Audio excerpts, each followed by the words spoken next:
જગન્નાથજીના જે રથ છે ત્યાં પહિંદ વિધિ થયા બાદ પ્રથમ જે રથને ખેંચવાની વિધિ હોય છે તે પણ મુખ્યપ્રધાન અને નાયબ મુખ્યપ્રધાન કરતા હોય છે, જે અત્યારે પ્રસ્થાન થઈ ચૂક્યું છે। બિલકુલ વિધિ તો રથયાત્રાનું પ્રસ્થાન થઈ ચૂક્યું છે। પહિંદ વિધિ સંપન્ન થઈ ત્યાર પછી વિજય રૂપાણીએ પણ આ રથ ખેંચવાનો લહાવો લીધો છે। અન્ય ખલાસીઓ સાથે જ રથયાત્રા ની શરૂઆત થઈ ગઈ છે। જગન્નાથ મંદિર પરિસરની બહાર આ રથ હવે ધીમે ધીમે નીકળી રહ્યા છે।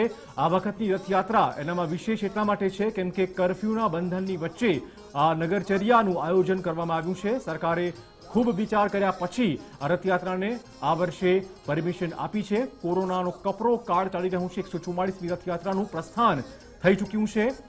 પણ ચિરાગભાઈ લાગે છે કે ભગવાન પણ એમ કહેવા માંગે છે કે મારે આમ ભલે બંધન હોય પણ મુક્ત રીતે મારે વિચરણ કરવું છે કે હું એકલો જ વિચરણ કરું અને ભક્તજનોને દર્શન આપું અને ભક્તજનોને કૃતાર્થ કરું, કેમ કે એવો ભાવ જોવા નથી મળતો। બિલકુલ બિલકુલ, પણ દર વખતે એવું હોય છે કે ભક્ત એ ભગવાનનું ની ઝાંખી કરી શકતા હોય અને ભગવાન પોતે પણ જાણે ભક્તની ઝાંખી કરવા માટે નીકળ્યા હોય એવો ભાવ ચોક્કસ દર વખતે હોય છે। આ વખતે કદાચ એવો ભાવ જોવા નહીં મળે।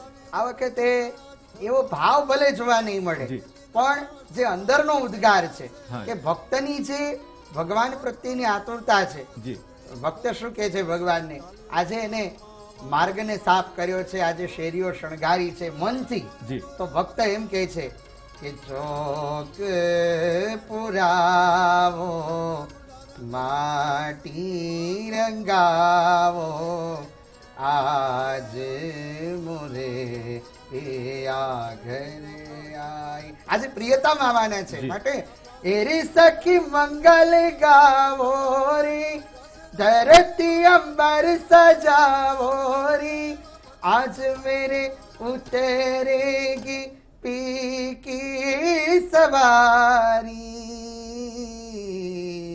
લક્ષ્મી જીવારો નજરે ઉતારો આજ મોરે પિયા ઘરે આયે આજ મોરે પિયા ઘરે આયે। તો આ તો પ્રિયતમ આવવાના છે અને પ્રિયતમ આવવાના હોય તો કોઈ બંધન ના હોય, મુક્તિ જ હોય અને એટલે જ આજ ભક્તો મનથી પ્રસન્ન છે। બિલકુલ, ભક્તો માટે સારા સમાચાર એ પણ છે કે ભલે આપ રૂબરૂ ન જઈ શકો પરંતુ TV9 ગુજરાતીના માધ્યમ થકી આપ ઘરે બેઠા ટીવીના માધ્યમ થકી જ આખી આ રથયાત્રાનું રસપાન અલગ અલગ રીતે ચોક્કસ કરી શકો છો। તો આપ સૌ ઘરે રહો। TV9ની પણ અપીલ છે ક્યાંય રૂટ પર ન જાઓ, માત્ર TV9 ગુજરાતી જોયા કરો તો પણ તમને આ રથયાત્રાનું વિશેષ રીતે રસપાન કરવાનો લાભો ચોક્કસ દિવસ દરમિયાન મળવાનો છે। આપને ફરી કહી દઈએ કે રથયાત્રાનું પ્રસ્થાન થઈ ચૂક્યું છે।